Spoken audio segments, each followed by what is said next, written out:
All states that have ratified the UN Convention on the Rights of the Child have an obligation to make all rights in the Convention a reality for all children. Quality public investment in children is necessary to realise children's rights. Evidence also shows that investing in children results in future generations of citizens who are healthier, better educated and more productive, and who contribute to sustainable development. In a new general comment, the UN Committee on the Rights of the Child provides guidance to states on how to invest public resources to realise all children's rights. The committee makes it clear that states must prioritise children in their budgets. To achieve this, the 4 general principles of the Convention should be at the centre of states' decision on investment in children.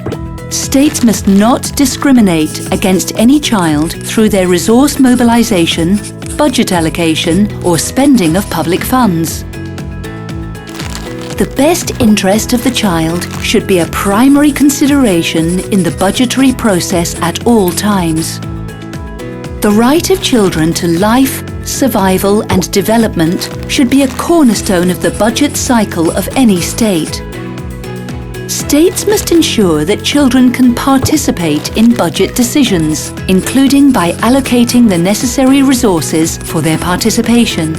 Did you know that during the process of drafting the General Comment, 2,700 children from around the world provided their opinions on how, when, and where to invest to make their rights a reality?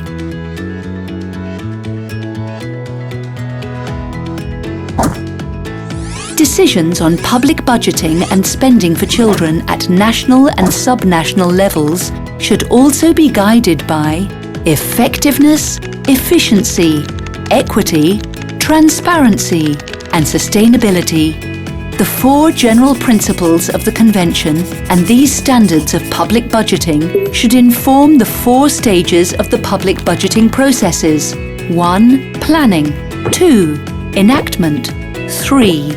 Implementation, and 4. Monitoring.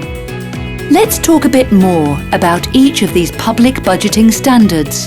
Effectiveness.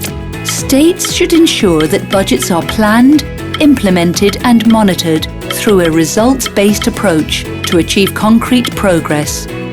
In Bangladesh, for example, local governments are publishing citizens' charters, which also include information on funds allocated in the local budget to children's programs and social development. These charters are updated quarterly to reflect actual expenditure. Efficiency.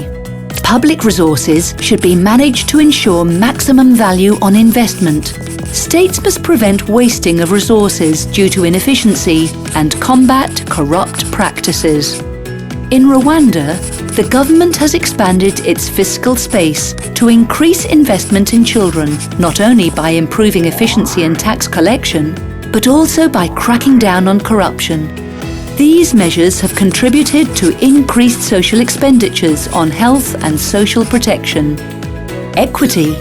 This involves making decisions on public budgeting and spending with the aim to contribute to greater equality in the enjoyment of the rights of children, especially for those children that are most excluded.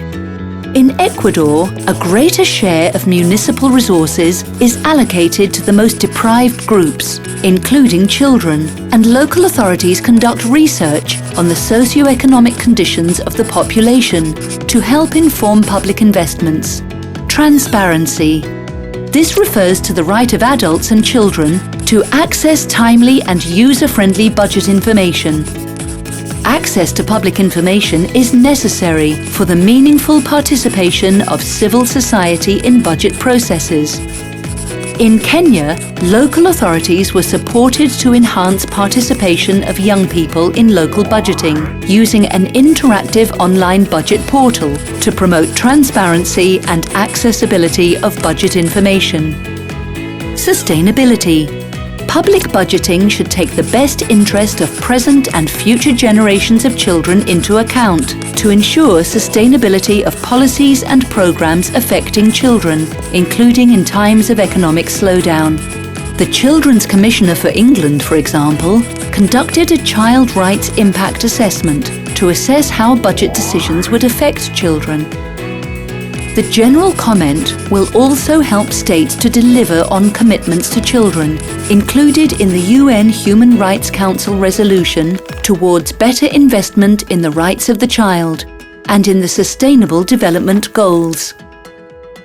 In addition to being a legal obligation under the Convention on the Rights of the Child, public investment in children is an important contribution to the sustainable development of any country. What will your country do to make this commitment a reality for children?